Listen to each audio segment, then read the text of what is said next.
Very good morning to all.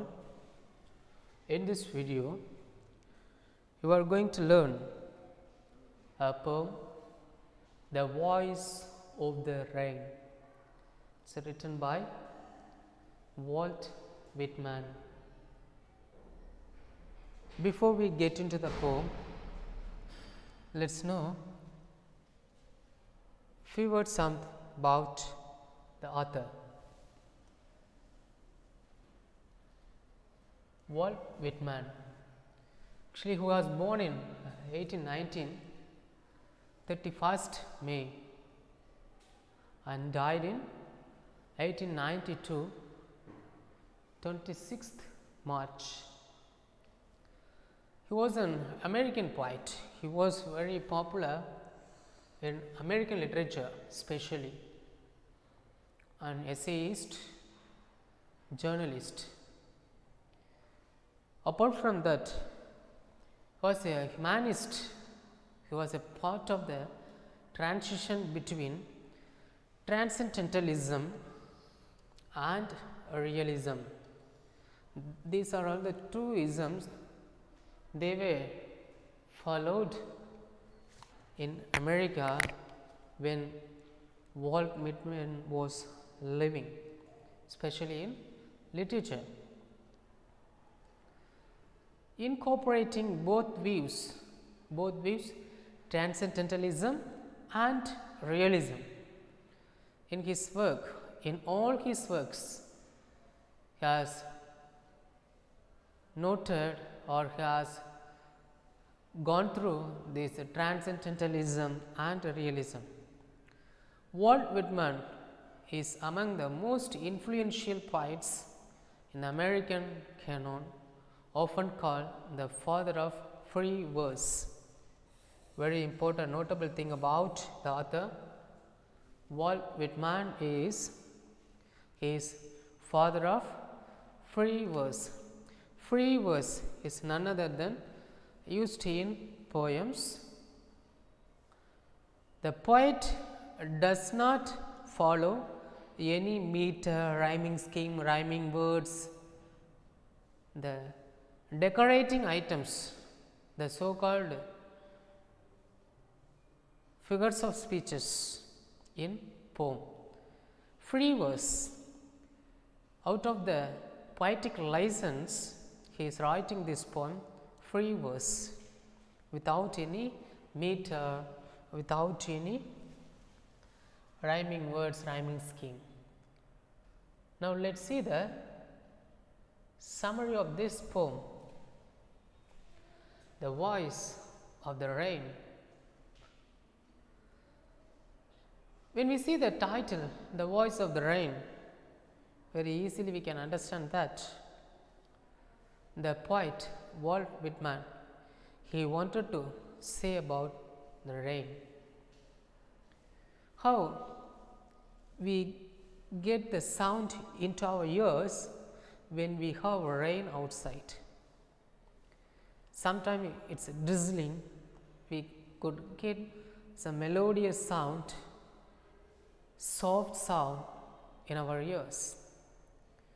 The rain with the thunder, lightning, we get the disturbed sound in our ears. So, the voice is totally different based on the amount of water, the so called rain is being poured from the sky. In the poem, the poet asks the soft falling shower is none other than the drizzling rain. It is falling very slowly from the sky. Who are you? To which she replies that she is the poem of earth. Now, the poet asks, who are you? The rain says she is the poem of the earth. Here, symbolically, the poet Walt Whitman says that I am the poem of earth, which means when someone is sad, if he reads, the poem consists of the positive lines, lines which induce optimistic thought. Really, that person will become energetic. Likewise, to this question, who are you? The rain replied to the poet and the poem of earth, which means I am pouring on earth, the earth will become energetic, it will become greenery. It is a strange thing for the rain to reply to the poet. Actually, the rain should have replied in such a way, I am a rain, but it did not reply like that, rather it said itself the poem. The rain told the poet that she cannot be touched as she rises in the form of water vapor in the sky from the land and the bottomless sea. We know this, we might have studied in science how we get the rain, the cyclical process. Water, ocean water, the waters from various water bodies such as ocean, lake, river, pond, they get vapor and they are reaching sky as vapor and forming cloud. The cloud, then we get the same water again to the earth in the name of rain. The cyclical process you might have studied in your science subject. That is what the rain says. The rain told the poet what the rain says to the poet. She cannot be touched. Can you touch when the water is in vapor form? When it is going towards the sky, we cannot touch it, because we cannot see even, we can only feel. As she rises in the form of water vapor, we cannot touch it in the sky. From the land, in the beginning it is going from the land to sky, and then from the bottomless seas, from the ocean, sea, lake, river, and again it comes to the earth in the form of rain. It changes its shape, yet it remains the same. The shape, when the water, land water going to the sky in the form of the shape, water vapor, but when it comes back to the earth in the form of water, the so called rain, yet it remains the same. Again it becomes water, again the water becomes water vapor, it is reaching sky, again it is coming to the earth in the form of rain. The vapor changes into clouds. After the vapor reaching, water vapor reaching the earth, the sky, it is being formed into clouds due to the condensation. The process of water vapor becoming clouds is called condensation.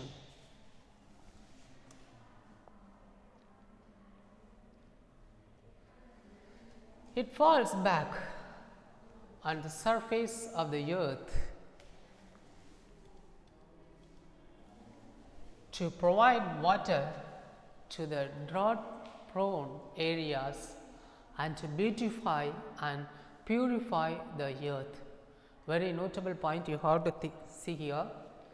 After the water vapor reach the sky and it becomes in the form of cloud, then it comes back to the earth in the form of rain. When the rain reaches the earth again, it make the very dry areas into beautiful one. It beautifies and purify the earth. For example, in our area there is a place, it's fully completely dry. After it get rains 1 or 2 days, within 1 or 2 days you could see there will be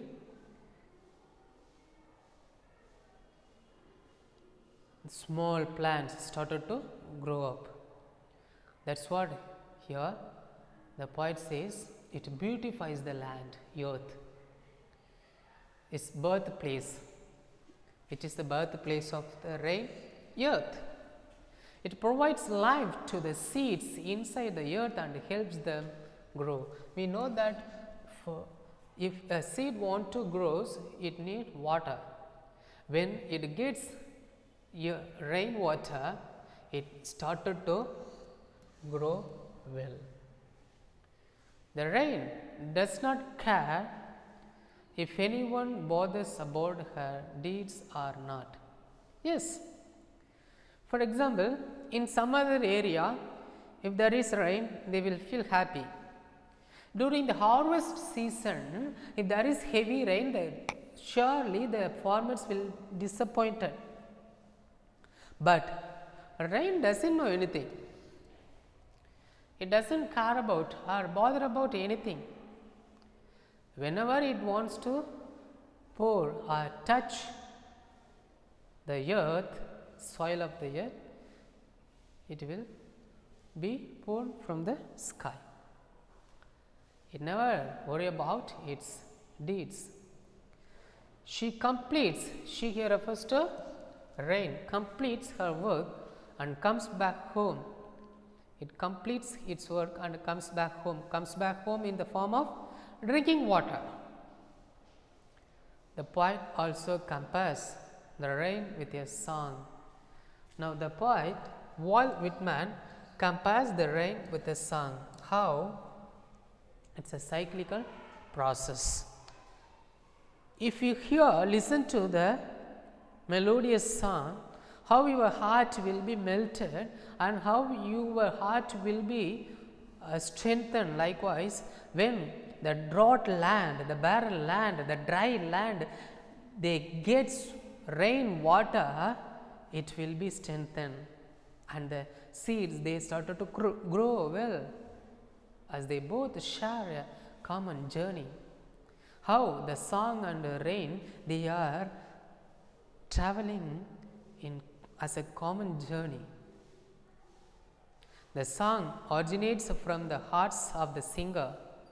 Song originates from the heart of the singer, travels across to fulfill the aim and comes back with due love for the singer. Traveling to so many places, that song, again it comes back to its own singer. The same way, water started its journey from the earth, from various water bodies such as lake, ocean, seas, river, pond, and it becomes water vapor and it's reaching sky, then formed as cloud, again coming back to its own birthplace earth in the form of rain. That's why the poet Walt Whitman, he compares rain with a song. I hope you understood the poem Voice of the River. There are some words used in English, Old English, and some are new words. For that we are going to see the meanings. Whence, which means where.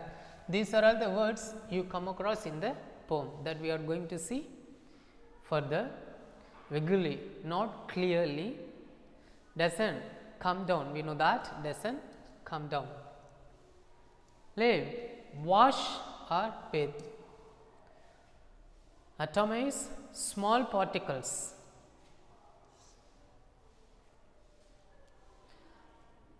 Latent, hidden or buried. Who art thou? Thou, which means you. Who are you? Who art thy? Art, art. These two are Old English. Eternal, never ending. Infinitive. Impalpable,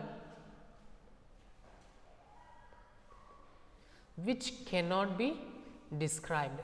Something is very hard to be described. We are going to see the poetic lines of this poem, the voice of the rain. Walt Whitman. Just listen to me. And who art thou? Said I to the soft falling shower, which, strange to tell, gave me an answer. As here, translator, I am the poem of earth, said the voice of the rain. Eternal I rise, impalpable out of the land and the bottomless sea, upward to heaven, whence vaguely formed, altogether changed and yet the same.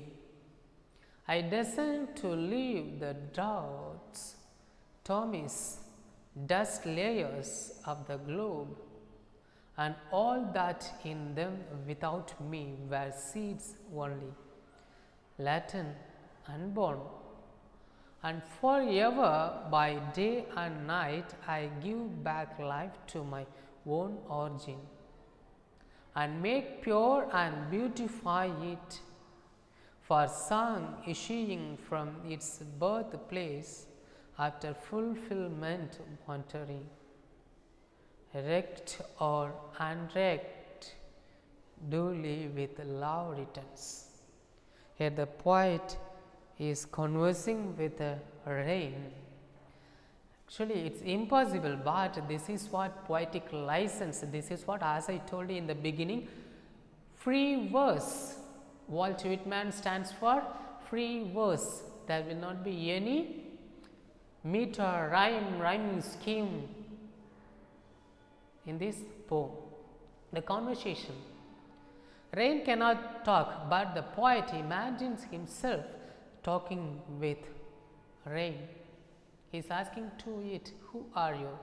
It replied, I am soft falling shower. Then he started to tell, I am giving on the poem of earth. The voice of the rain says further, I am from land, from the bottomless sea, going to sky in the form of water vapor. I am changing my form. Then descend again to the earth in order to make, in order to beautify, in order to give life or rejuvenate and to give birth to unborn seeds, latent, drought lands, atomies, dust layer. Forever, day and night, I keep on giving life to the earth, the origin from where I was originated. I become water vapor. I make the beautiful earth pure, and my intention to make this earth beautify. This is my birthplace. After fulfillment, I wandering throughout the earth in order to make all the dry lands over the earth into beautiful garden grow. This word I am poem of the earth. The rain replied. Good. Now, let us see some literary devices which are used in this poem. Before I get into this explanation, let me tell you what are literary devices.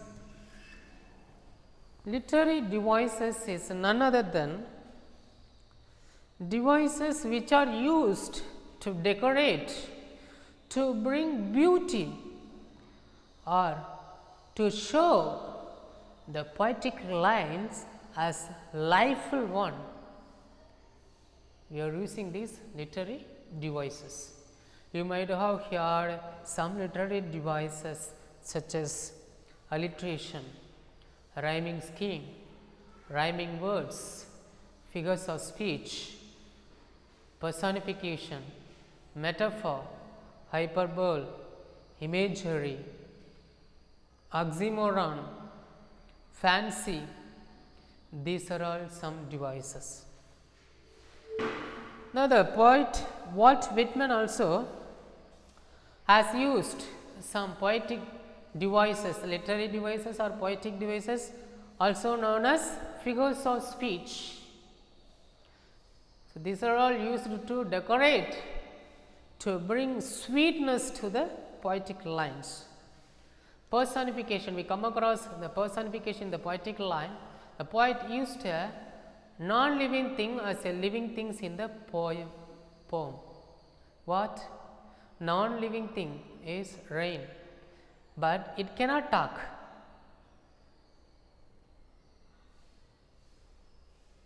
What poet has done here, as if the rain is talking with the poet, answering to the poet. That is what personification. I am the poem of earth, the rain replied. We see in this poetic line, this line said the voice of the rain. This what? Personification. Personification none other than giving life to non-living things. Imagination. Metaphor and indirect comparison between the qualities of different things. Comparison, metaphor is nothing but comparison, indirect comparison between two qualities of different things. We see here poetic line, and the poem of earth, rain is being compared to a poem. So, as I told you, rain is compared with poem, indirect comparison. Next we see hyperbole, exaggerated statements, bottomless sea. Exaggerated, how we can say that? Pricing in extreme level, that is what hyperbole. We see here bottomless sea, which means every sea they have end, but here bottomless, endless it is given. That is what hyperbole. Imagery, visual descriptions of something. Visual description, soft falling shower. When we see the drizzling of the rain, we see here the soft falling of rainwater from the sky. That is what soft falling shower, imagery. So, these are all the poetic devices used by the poet Walt Whitman in this poem, The Voice of the Rain. Again I repeat, these are used in order to decorate or bring beauty to the poem. I hope you all enjoyed this poem and understood the important things as I discussed with you about The Voice of the Rain by Walt Whitman. Thank you.